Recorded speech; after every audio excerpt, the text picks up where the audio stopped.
आप सभी लोग एमसीबी का यूज़ करते होंगे, आप सभी लोग का घर में एमसीबी लगा होगा, आरसीसीबी लगा होगा। लेकिन आप यहाँ पे एक ध्यान दीजिए, एक पॉइंट हम आपको दिखाने वाले हैं। देखिए पूरा नज़दीक से दिखा दीजिए। देखिए यहाँ पे एक चित्र बना हुआ है, देख पा रहे होंगे, सही से दिख पा रहे हैं वहाँ पे, ठीक है। यहाँ पे एक चित्र बना हुआ है, इस चित्र के बारे में समझेंगे। यही सेम चित्र हम यहाँ पे बोर्ड पे बनाए हुए हैं। कुछ इस प्रकार से इसमें एक डायग्राम बना होता है, एक निशान बना होता है। इसका क्या मतलब होता है, इसी के बारे में आज बिल्कुल बारीकी से जानेंगे, ठीक है।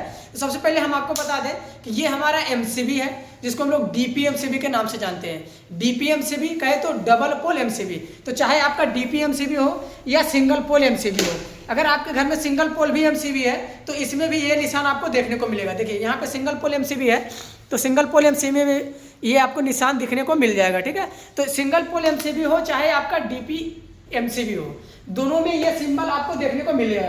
तो ये सिंबल का क्या मतलब होता है इसके बारे में जानेंगे। अगर ये सिंबल कहीं और भी दिया हुआ है तो इससे हमको क्या सीखना चाहिए, क्या वहाँ पे अनुभव करना चाहिए कि इसका मतलब क्या हो सकता है, तो कैसे जानेंगे। तो चलिए इसके बारे में समझते हैं। देखिए सप्लाई आपका ये हो गया, ये आपका एक सप्लाई, ठीक है, ये आपका एक सप्लाई। इसको हम लोग बोलते हैं स्विच। इसको क्या बोलते हैं, स्विच। स्विच ये हमें स्विच को दर्शाता है, मतलब इसके अंदर ये एक प्रकार का स्विच है।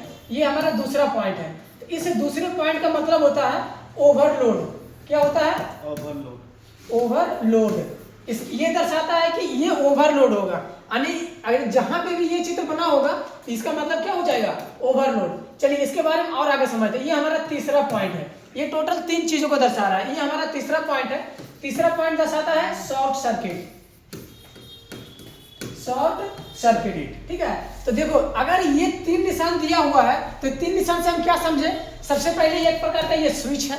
क्या है, ये स्विच है, मतलब ऑन और ऑफ यहाँ से कर सकते हैं, ठीक है। स्विच का मतलब क्या है, ऑन और ऑफ कर सकते हैं। दूसरी बात ओवरलोड। तो अगर ये सिंबल भी दिया हुआ, मतलब अगर इस पे हम लोग ओवर करंट देंगे, ओवरलोड देंगे तो क्या होगा, ये ट्रिप कर जाएगा, ठीक है। ओवरलोड से क्या होगा, ट्रिप कर जाएगा, तो ये ओवरलोड होने से बचाएगा। तीसरा, अगर ये वाला इस प्रकार से यू शेप में अगर सिंबल बना हुआ हो तो यू शेप के सिंबल का मतलब होता है शॉर्ट सर्किट। क्या होता है, शॉर्ट सर्किट। मतलब जहां पे भी ये बना हुआ है इसका मतलब ये डिवाइस जो है शॉर्ट सर्किट पे काम करेगा। किस पे काम करेगा, शॉर्ट सर्किट। शॉर्ट सर्किट क्या है, तो फेज और न्यूट्रल दोनों वायर आपस में कहीं पे टच कर रहा है, इसको हम लोग शॉर्ट सर्किट बोलते हैं, ठीक है। ओवरलोड का है तो अगर हमारा एसी जरूरत से ज्यादा करंट ले रहा है तो क्या होगा, ओवरलोड, ठीक है। तो उस चीजों में ओवरलोड और शॉर्ट सर्किट से बचाने का काम करेगा। तो ये जो हमारा एमसीबी होता है ये ओवरलोड और शॉर्ट सर्किट से बचाने के लिए होता है, चाहे वो सिंगल एमसीबी हो चाहे वो डीपी एमसीबी हो।